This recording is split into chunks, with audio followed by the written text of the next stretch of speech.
कडून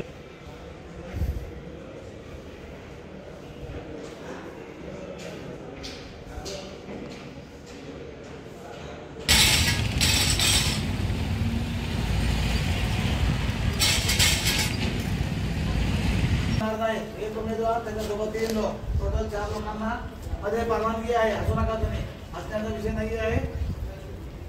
सगळ्यांनी कडेकोट बंदोबस्त करायचा आहे।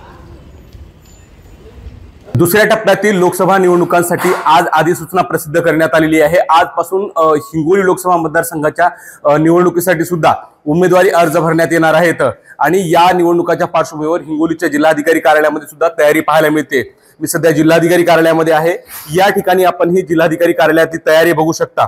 जे उमेदवार आहेत त्या उमेदवारांना या ठिकाणी उमेदवारी अर्ज घेता येणार आहेत, तशी तयारी प्रशासनाच्या वतीने या ठिकाणी केल्याचं पाहायला मिळतंय।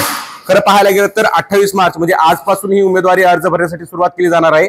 तर उमेदवारी अर्ज भरण्याची शेवटची तारीख 4 एप्रिल असणार आहे। हिंगोली लोकसभा निवडणुकांच्या पार्श्वभूमीवर महाविकास आघाडीकडनं उमेदवार नागेश पाटील आष्टीकर यांचं नाव जरी जाहीर केलं गेलं असलं तरी महायुतीचा उमेदवार अजून निश्चित झालेला नाही। त्यामुळं या उमेदवारीबाबत अजूनही सस्पेन्स कायम असल्याचं पाहायला मिळतंय। एकंदरीत पाहायला गेलं तर या ठिकाणी उमेदवारांची जी काही उमेदवारी अर्ज भरला जातो त्या ठिकाणी तयारी सुद्धा पाहायला मिळते। पोलिसांच्या वतीनं जिल्हाधिकारी कार्यालयासमोरील 2 जे मुख्य प्रवेशद्वार आहेत त्या ठिकाणी तगडा पोलीस बंदोबस्त सुद्धा ठेवण्यात आलेला आहे आणि 4 एप्रिल पर्यंत किती उमेदवारी अर्ज या ठिकाणी उमेदवार दाखल करतात हे बघणं महत्त्वाचं आहे। कॅमेरा पर्सन आकाश माधव दिपके, एबीपी माझा, हिंगोली।